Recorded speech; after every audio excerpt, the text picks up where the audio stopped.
Salve, salve, sejam todos muito bem-vindos a mais uma edição do Global Azure e hoje nós vamos falar sobre como a arquitetura orientada a evento pode acelerar aí o tempo de entrega para o mercado da sua empresa, né? E afinal de contas, vamos tentar entender o que é esse tal de Event Driven Architecture, né? Bom, deixa eu apresentar para vocês, afinal de contas, quem sou eu. Bom, meu nome é Lucas Macena, eu sou um Fractional CTO, um Cloud Solutions Architect, tenho 20 anos de experiência na área de TI, adoro andar de kart, construí meu próprio motorhome. Aliás, meu motorhome está à venda, se alguém aí se interessar por motorhome, estou vendendo o meu. Eu sou o pai do Pedro, tá? Quer se conectar comigo? Se ficou interessado, escaneia aí o QR Code que a gente consegue falar mais. Bom, afinal de contas, o que são... O que a gente está falando de Event Driven, né? Para a gente entender isso, eu preciso mencionar que as integrações não são mais sobre conectar sistemas, né? Mas sobre orquestrar experiências.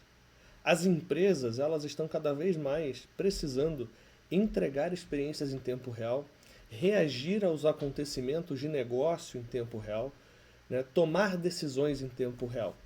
E com o advento da AI, que eu vou citar mais para frente também, isso acaba se tornando muito crítico, né, nos dias atuais.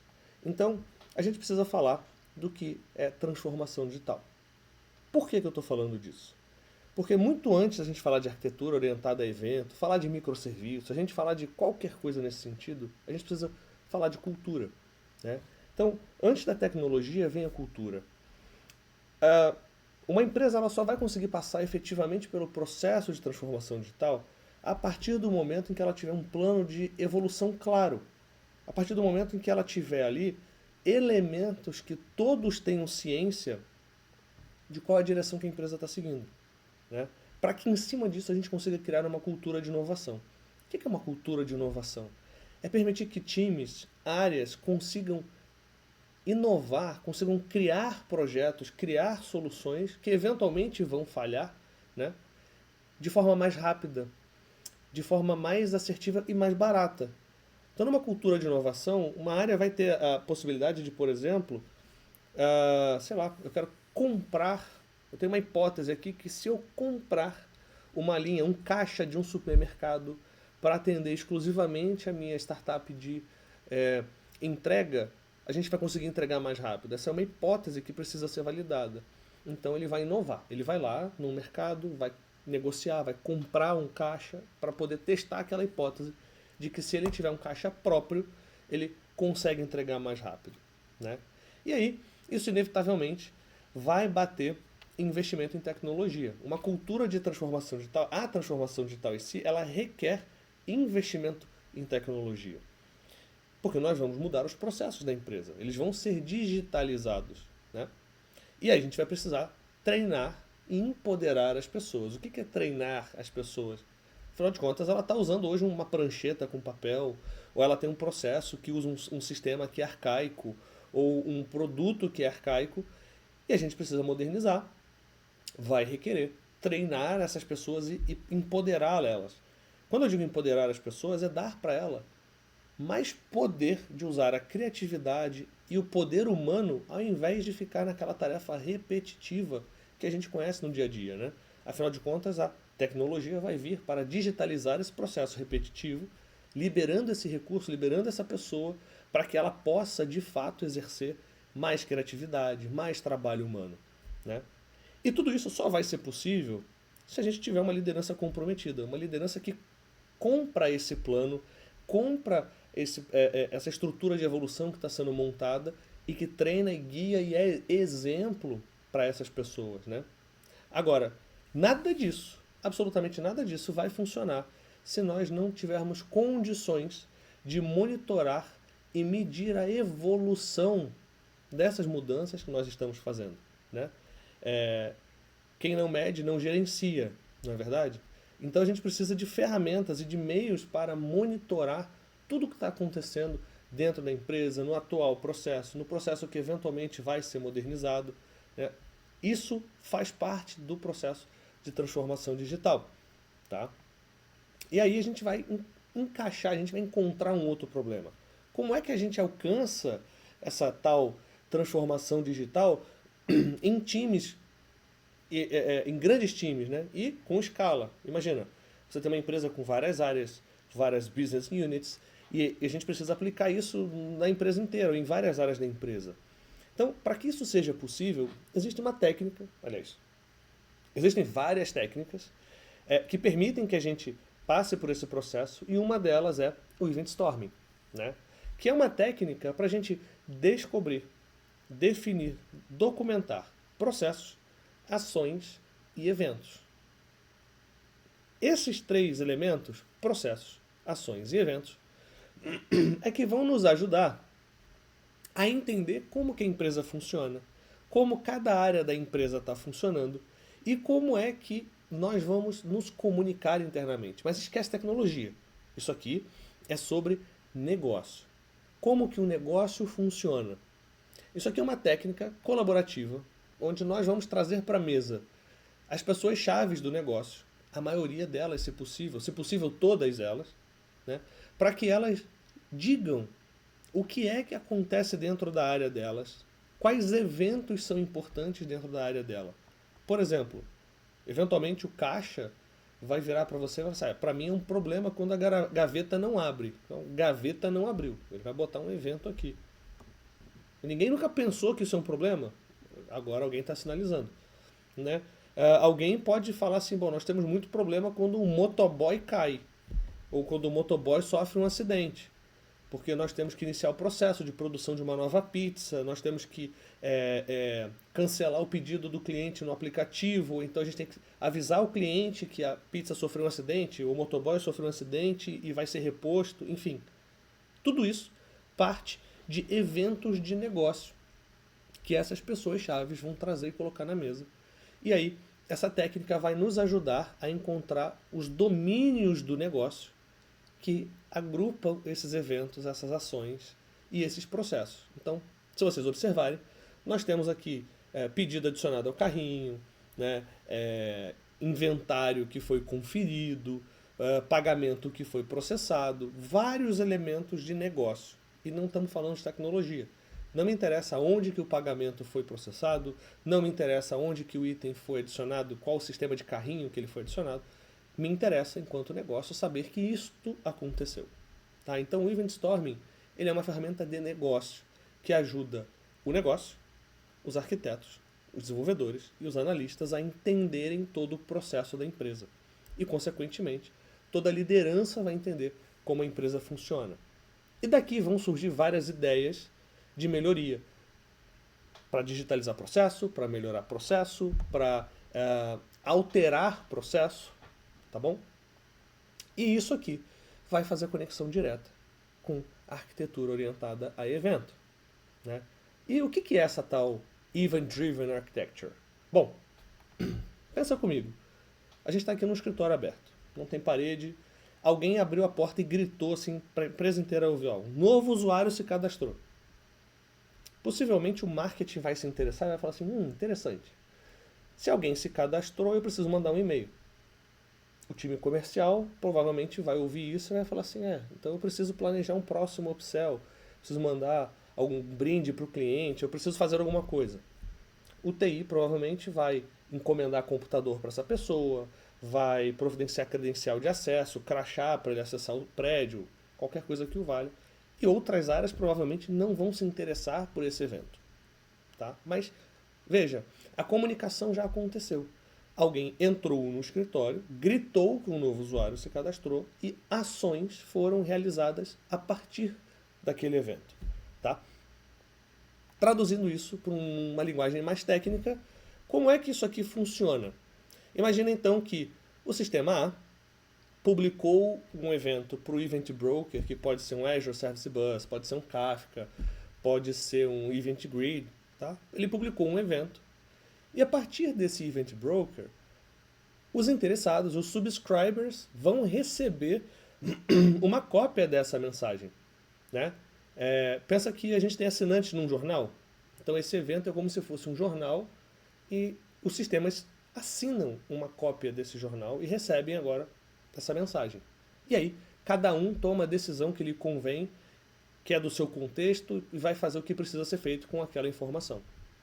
A grosso modo, assim, numa visão muito de alto nível, isso aqui é arquitetura orientada a evento. E aí tem muita coisa aqui por trás de complexidade que a gente vai falar ao longo dessa apresentação. Mas um exemplo é esse tipo de arquitetura. Observa, aqui nós temos vários produtores que a gente pode considerar sistemas, vários sistemas, produzindo eventos que lhe competem, né? Imagina, o sistema de cadastro de pessoas ele é responsável por emitir eventos exclusivamente de cadastro. Enquanto que um produtor ele é responsável por publicar eventos exclusivamente de pagamento. Né? Ele é o sistema de pagamento. Tá? Então, cada domínio, cada sistema ou cada aplicação é responsável por publicar aquilo que compete no seu nicho de negócio, na sua área de negócio. Mas a gente passa a ter um catálogo de eventos na corporação inteira, onde várias empresas, várias áreas, vários parceiros, vários sistemas vão se interessar por aquele evento e vão consumi-lo, vão receber uma cópia daquele evento para então tomar uma decisão do que fazer a partir dele. Né? É o que a gente tem aqui. Então a gente tem um produtor publicando no stream que estimula um consumidor que vai fazer alguma coisa e provavelmente vai publicar um outro evento no outro stream. Né? Para que isso aqui funcione, existem várias dicas aqui importantes. Então, por exemplo, os eventos eles precisam ser sempre orientados a negócio. Esquece tecnologia em arquitetura orientada a evento. Tá? É orientado a negócio. Qual é o evento de negócio que é importante e precisa ser publicado? E esse evento ele tem que ser nomeado sempre no passado, porque o evento ele representa a completude, representa a conclusão de alguma operação que já aconteceu. Por exemplo, já registrei um usuário, então está aqui, ó, usuário registrado. Já processei um pagamento, pagamento processado, pagamento negado. Tá? Então o evento ele é sempre no passado. E ele precisa ser desassociado. O que é desassociado? Eu não posso produzir um evento pensando em quem vai consumir. Pensa, eu não escrevo um jornal pensando que Maria ou João vão ler o jornal. Eu escrevo um jornal pensando que Maria e João poderão ler o jornal. É diferente. Eu não estou escrevendo para o João, eu não estou escrevendo para Maria. Ou não deveria. Então, desassociar os eventos é muito importante, porque senão você causa acoplamento. Se eu produzo um evento que o fulaninho do outro lado está esperando receber, eu estou me casando com ele, porque eu agora me comunico com ele com um protocolo, um padrão, um payload que está definido, tem um contrato estabelecido. E aí, eu não posso me desassociar. Se eu for mudar, eu preciso comunicar. E aí a gente começa a ter problema. Tá? Consequentemente, a gente precisa pensar em escala. Porque o evento ele vai ser publicado numa fila, num tópico, inicialmente sem ninguém receber. Mas, posteriormente, essa mensagem vai chegar para N sistemas. Né? E eu terei N sistemas voltando até a minha API, voltando até o meu sistema, para consultar informações adicionais. Então, precisa pensar em escalabilidade. E, consequentemente, como tudo numa arquitetura distribuída, como tudo numa arquitetura de microserviços, nós precisamos pensar em resiliência. Se acontece uma falha no envio da mensagem para o broker, se acontece uma falha no recebimento da mensagem lá pelo consumer, se o consumer está desativado, se cai o broker, o publisher, o que acontece? Se cai o broker.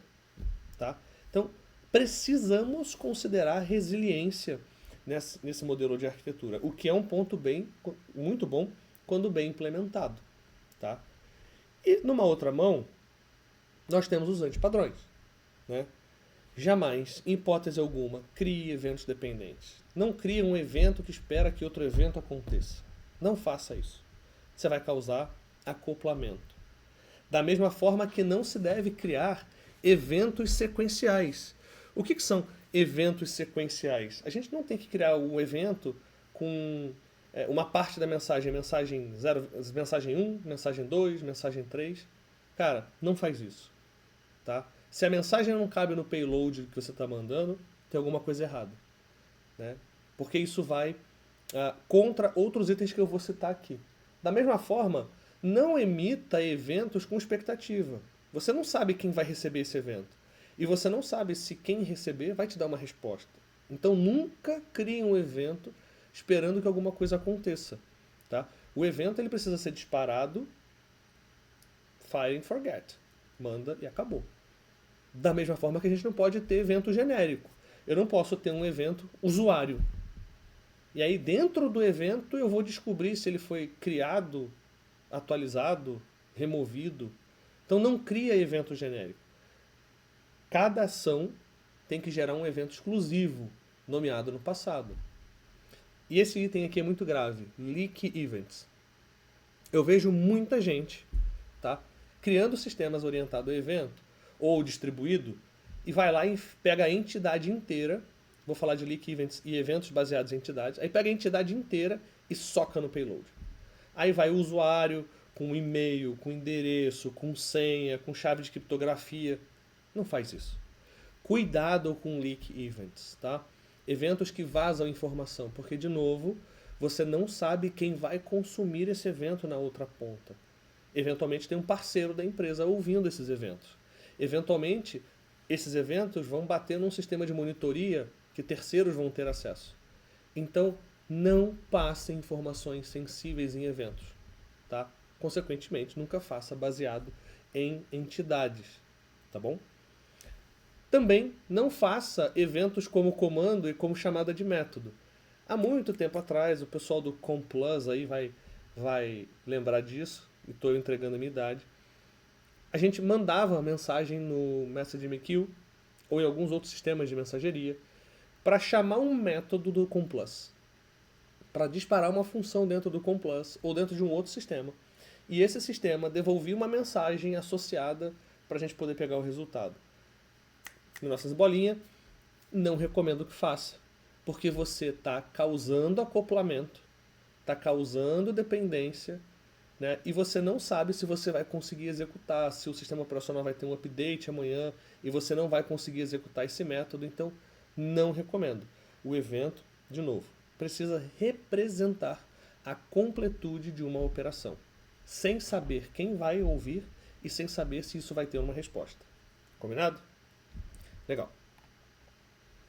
Para a gente fazer tudo isso funcionar, a gente tem o Azure Integration Service. Dentro do Azure existem várias ferramentas. Eu gosto de falar que o Azure é uma caixinha de ferramentas, em que a gente pode escolher qual ferramenta vai usar em qual cenário. Então nós temos várias caixinhas, vários resources aqui para fazer integração de maneira mais prática. O Logic Apps, que é low code, então você vai conseguir criar workflows ali que definem o seu processo, a sua integração. Você tem o API Management, que vai ser a sua camada de entrada das APIs, a comunicação com o mundo externo, a parte de segurança, a autenticação, throttling, etc. Então tudo que bate em API deveria passar pelo API Management. Tá? Azure Functions. Azure Functions é muito sensacional. O exemplo que eu vou mostrar aqui é com Azure Functions. Recomendo muito que use, mas existem várias boas práticas para se usar da maneira correta. Do contrário, você vai criar um monstro. Mas é muito fácil e é muito barato de usar. EventGrid e Service Bus são dois brokers de mensageria. Tá? Eles têm pequenas diferenças entre eles, mas funcionam de forma muito similar. O Service Bus tem um custo muito baixo, então você consegue ter um sistema de mensageria ali na faixa de $10 por mês. Dependendo do que você vai fazer, até menos se você conseguir usar a camada Basic. Então é bem barato de usar. E você tem o Data Factory para você manipular dado, para você manipular informação em volume, pegar de um SQL, migrar para o outro, rodar ETL e por aí vai. Então dentro do Azure existem os Integration Services, que é esse conjunto, e não limitado a só esses recursos, mas é esse conjunto de ferramentas que a gente pode usar para criar, né, integrações dentro do Azure de maneira mais prática. Mas vamos falar de Service Bus e Azure Functions? Vamos fazer uma demo aqui rapidinha. Olha que legal. Bom, eu tenho aqui um sistema Salesforce, tá? Ele vai mandar um evento. Então alguém entrou no Salesforce, cadastrou uma informação, nesse caso um usuário ou um cliente. Isso bateu num sistema de ingestão, que a gente tem internamente e foi publicado no Service Bus, num tópico, o evento usuário criado. Tá? E aí, como eu citei lá atrás, o usuário criado automaticamente dispara um e-mail de boas-vindas para o cliente. Então eu tenho uma function com uma única responsabilidade, tá? Que é enviar e-mail de boas-vindas. Ela pega esse evento e envia o e-mail para o SendGrid. Tá? Só isso. Isso aqui é o básico do básico do básico de uma arquitetura orientada a evento. Aí você vai falar assim, tá, mas isso aí é muito simplório, né? Tem que fazer um negócio mais rebuscado. Eu concordo. Então, imagina agora que nós precisamos adicionar uma nova feature nessa integração. Então, eu vou aqui criar um usuário na minha plataforma de SaaS, no meu outro sistema, quando o usuário for criado. Então, o evento usuário criado vai disparar uma outra function em paralelo, né, que vai criar esse usuário no meu SaaS. Pô, legal. Então a gente já tem uma vantagem aqui. Esse evento, usuário criado, permite que a gente dispare várias functions em paralelo. Então a gente consegue ter aí uma aceleração muito grande, né, nas integrações, deixando elas muito próximas do tempo real. Aí você vai falar assim para mim, pô, Lucas, mas agora eu preciso pegar o ID desse SaaS e atualizar lá no Salesforce, né? Mas você acabou de falar para mim que a função só pode ter uma responsabilidade. Afinal de contas, ela é uma função. Então ela só pode ter uma responsabilidade. Perfeito. Então, já que eu criei um usuário no SaaS, eu vou disparar um evento representando a completude dessa operação e eu vou chamar de SaaS User Created. Ó, um usuário do SaaS foi criado, tá? O usuário do SaaS foi criado, então dispara uma outra função com uma responsabilidade única e essa outra função vai fazer update lá no meu Salesforce de novo. Então, a gente... cadê? Vai pegar lá a função e ela vai dar update aqui no Salesforce. Tá? Cada função tem uma única responsabilidade. Tá bom? Ela recebe um evento, trata e devolve em forma de evento, se necessário. Legal? Num cenário mais complexo, por exemplo, eu tenho aqui um meu SaaS externo, um parceiro, qualquer coisa que o valha, né? Esse parceiro, ele está, então, enviando para a gente um payload que vai bater no API Management. Tá? Esse API Management vai disparar uma função que tem o papel de traduzir o payload para evento. Então, referral received.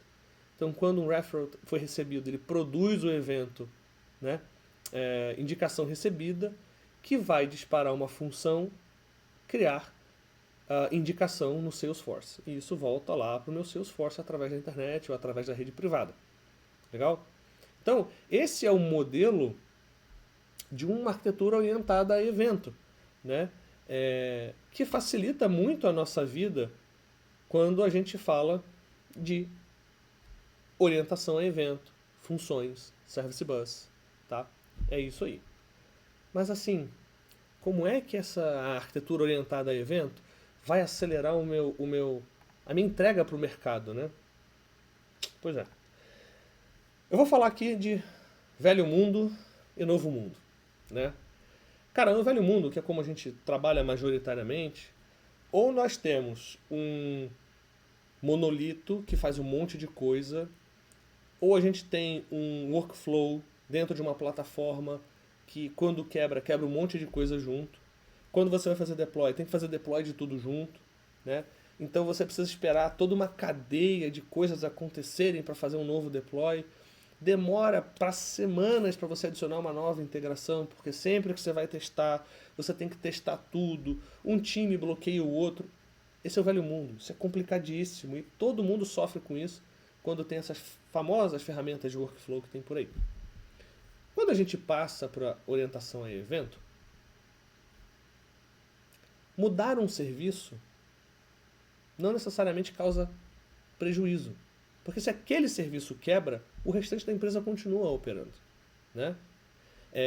Então, quando um serviço muda, automaticamente ele notifica muitos sistemas. Se eu faço um update num serviço, automaticamente todos os sistemas recebem aquele update através de evento. Se eles agora estão desacoplados, se eles são independentes, o deploy passa a ser independente. Eu posso publicar minhas funções, eu posso publicar as minhas coisas, independente do time do coleguinha que está atrasado porque eles pegaram bug, porque alguém ficou de férias e por aí vai, né? E o legal é que numa arquitetura orientada a evento, toda a arquitetura, todas as soluções, elas reagem, elas trabalham conforme as coisas acontecem, tá? Então é muito mais fácil de fazer acontecer. E a gente consegue assinar os eventos existentes, eu coloquei horas aqui, mas é até um erro, a gente consegue assinar os eventos existentes em alguns segundos. Tá? Eu posso simplesmente entrar no portal e falar assim, agora eu quero receber evento usuário cadastrado. E estou recebendo aquele evento, e acabou. E ninguém vai saber que eu me inscrevi naquele evento, né? A depender de como todo o catálogo de evento está configurado. Se eu preciso de uma granularidade maior, eu posso ter um fluxo de autorização, né? Para aprovar ou não alguém a se inscrever no meu feed de evento. Mas de modo geral, ninguém mais precisa ficar pedindo bênção, né? E com isso, os times evoluem em paralelo. Cada time vai publicar o seu conjunto de serviços ou de produtos conforme o seu tempo, sem ficar dependendo um do outro. E aí a gente consegue ver isso numa linha do tempo, né? Então eu tenho duas linhas aqui. Atualmente, a gente tem um tempo absurdo de alguém coordenando a entrega, a atualização, conferindo se com QA, se o negócio funcionou em todos os sistemas, se bateu no sistema A, B e C, se o sistema lá do outro lado recebeu definitivamente aquela integração, né? Quando a gente olha para uma arquitetura orientada a evento, tudo isso diminui consideravelmente. O que é o time to market, né? É quanto tempo você leva desenvolvendo, realizando a integração, coordenando essa operação e todo o risco e todo o tempo do deploy. Porque chega no final do atualmente aqui e você vai fazer deploy da sua solução, cara, você está agarrado com um monte de time. Porque se você mexe num troço, você precisa confirmar com o time A, B e C se não quebrou o deles.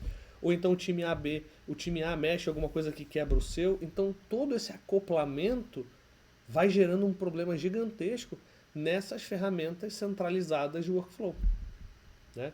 E a arquitetura orientada a evento diminui isso, porque diminui o acoplamento, porque diminui essa necessidade de coordenação, tá? Então, acelera o seu time to market, faz com que a sua empresa consiga entregar features muito mais rápido e, consequentemente, muito mais baratas, tá? Então, num cenário real, quando a gente vai adicionar uma nova funcionalidade, uma nova capacidade numa arquitetura orientada a evento, por exemplo, né? Eu tenho aqui agora um serviço de detecção de fraude. E esse sistema está rodando, não importa como, é uma caixinha preta dentro da empresa, mas ele publicou o evento falando a fraude detectada. Aí o sistema de comunicação, de marketing, de mídia, ou de e-mail, vai mandar uma notificação para o cliente. O sistema de pagamento vai efetivar o bloqueio daquela conta, para que essa conta não pague mais. Ou então o sistema de cadastro vai realizar o bloqueio do usuário, vai acionar o sistema de auditoria para confirmar o que está acontecendo. Então esses sistemas todos periféricos, eles assinam de forma independente o evento fraude detectada.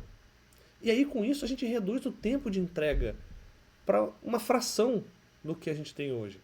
Sem arquitetura e evento, os times levam de 6 a 8 semanas para entregar novas features, para realizar novas integrações, porque tem que coordenar com muito time, tem que testar uma cadeia completa. Aqui não. Aqui, o time fez a implementação dele, testou, ele publica. Porque ele sabe que ele não vai quebrar se ele estiver seguindo todos os padrões. Ele tem um padrão de versionamento de mensagem, então ele não vai quebrar quem está consumindo a mensagem antiga. E por aí vai. E aí você reduz de 6 a 8 semanas para 3 a 5 dias o tempo de entrega de novas funcionalidades. Isso é acelerar o time to market. Isso aqui é um ganho significativo e expressivo para a companhia, né? E aí, para pensar comigo. Se o evento já existia e você precisa agora criar um sistema de auditoria, você só adicionou um assinante. Vamos pensar agora. Agora eu tenho aqui um sistema de antifraude que quando a fraude é detectada, ele vai fazer uma conciliação bancária. Tudo bem, se o evento já existe, a gente só assina e agora começa a calcular a conciliação bancária. Tá? Então acelera muito. E isso vai trazer um benefício muito legal ao longo do prazo. Ao longo do tempo, né? E dar autonomia para o time, para esse time aí, ó, publicar as coisas de forma independente, automaticamente aumenta a velocidade de entrega. Porque se o meu time consegue publicar as coisas com padrão, com qualidade, e ele não está acoplado com o time de ninguém, automaticamente eu entrego mais rápido. Eu faço rollout das minhas features de forma mais rápida, né?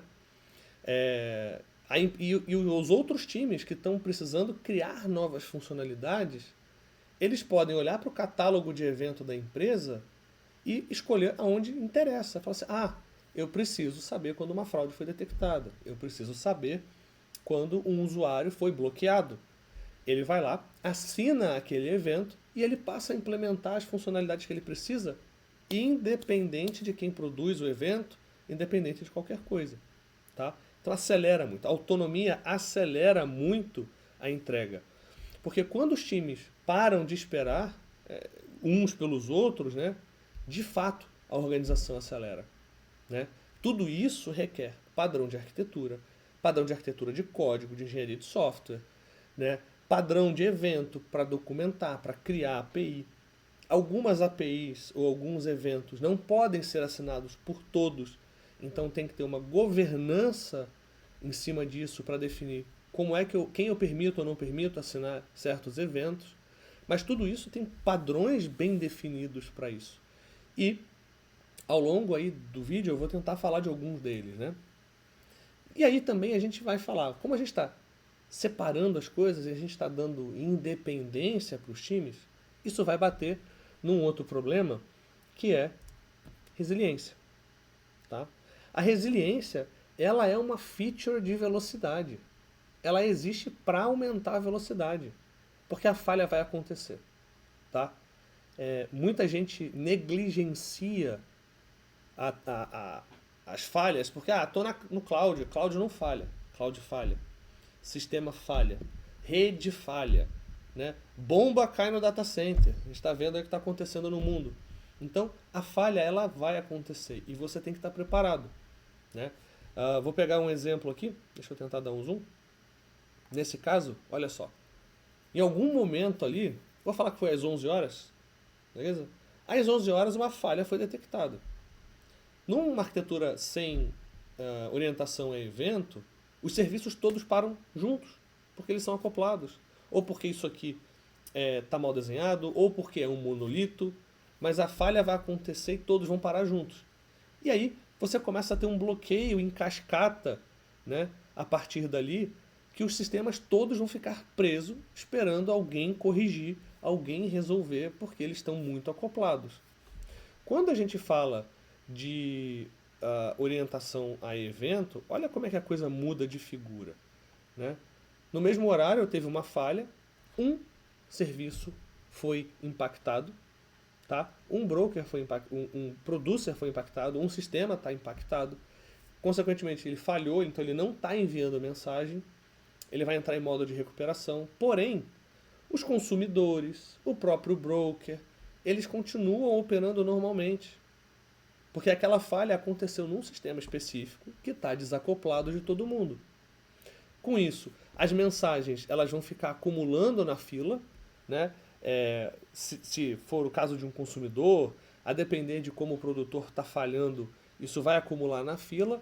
E depois, quando esse serviço se recuperar, os eventos que foram represados ali na fila começam a ser consumidos automaticamente pelos consumidores. Né? A grosso modo, eu falo que quando há uma falha na arquitetura de evento, é como se o caminhão de entrega do jornal tivesse ficado sem diesel. Tá? O jornal continua sendo produzido. Tá tudo acumulado dentro do caminhão, e aí quando completarem o tanque, esse caminhão vai sair para fazer a entrega e vai começar a disparar os eventos. Tá bom? Então isso aqui traz uma resiliência muito grande para a solução, tá? De modo geral. E aí vamos falar de juros compostos? Olha que legal isso aqui. Quando a gente começa a implementar uma arquitetura orientada a evento, a gente tem um problema. O custo inicial ali, o esforço inicial, ele é maior, porque a gente tem que definir padrão, tem que definir arquitetura de software, temos que definir como as coisas vão funcionar, onde é que vai ficar o catálogo de evento. Tem uma série de coisas que precisam ser definidas, né, no começo desse desenvolvimento. Porém, com o passar do tempo, esse esforço ele vai reduzindo significativamente. Enquanto que no velho mundo, na arquitetura sem orientação a evento, o esforço ele é constante para fazer qualquer mudança.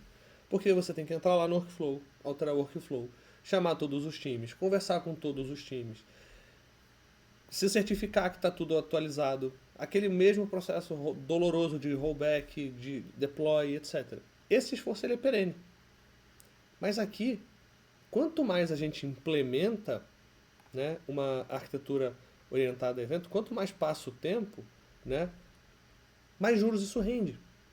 Porque cada evento publicado hoje é uma integração gratuita amanhã. Então, se amanhã a empresa quiser adotar um novo sistema, ou a área de inovação quiser criar alguma coisa nova, basta eles assinarem um evento que já foi criado no passado, sem que precise envolver times, etc, etc. Tá? Então, a arquitetura orientada a evento, ela rende juros compostos. Tá? E a gente mede isso, né, como eu falei lá no começo, cara, as métricas são muito importantes para o negócio. Né? Cara, quanto é que custa em termos de tempo, de capital, o lead time para mudança? Né? Assim, quanto a gente gasta para fazer uma mudança chegar em produção?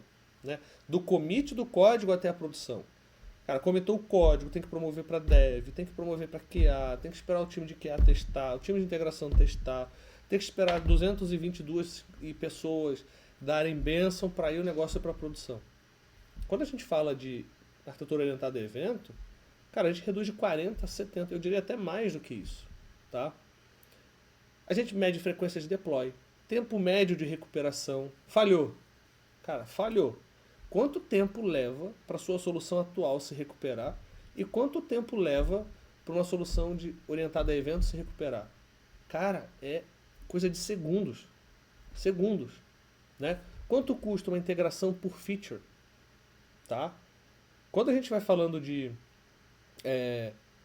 nova integração, cara, o que a gente vai medir? Quantas horas a engenharia leva para fazer uma integração nova com o sistema? Lá na arquitetura orientada a evento, é muito simples.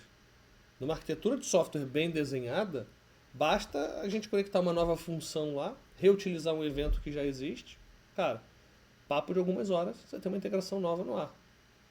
Né? E você, consequentemente, não vai ficar bloqueado. Você vai ter aí uma outra métrica aqui, que é bem legal de medir, né? Que é o tempo de espera entre times. Se um time não bloqueia mais o outro, porque eles agora são independentes, então é próximo de zero o bloqueio entre times, né? O tempo de espera entre times. Então, cara, tem muita vantagem em adotar orientação a evento. Né? E aí a gente começa a falar de negócio. Não tem como não falar de negócio quando a gente fala de orientação a evento. Tá? A gente começa a entregar mais valor para o negócio. Entregando mais valor para o negócio, a gente está entregando um valor maior para o mercado. A gente faz com que a empresa consiga entregar mais features mais rápido. Né? A gente diminui o tempo de latência para o usuário. Porque, vou até citar um caso aqui legal que a gente fez, uma rede de hospitais, eles adotaram como forma de teste umas câmeras na recepção. Tá? Então, ele estava ali com AI, lendo o rosto das pessoas que chegavam, e ele emitia um evento, rosto detectado. Beleza. Aí batia no cadastro, achava quem era o possível paciente e lançava. Aí eu tinha uma integração, que abria o sistema da recepcionista e falava assim, ó, esse possivelmente é o Lucas. Então, quando você chegava na recepção, a recepcionista já falava assim, seja bem-vindo, seu Lucas. Como é que você já sabe quem sou eu, né? Porque a câmera estava ali monitorando. Foi um cenário de teste, de AI, de monitoria, de integração com o sistema ali desktop que opera o hospital em questão, mas é só um exemplo de como essa arquitetura orientada a evento pode fazer com que o negócio mude o comportamento, como a gente entrega mais valor para o negócio, né?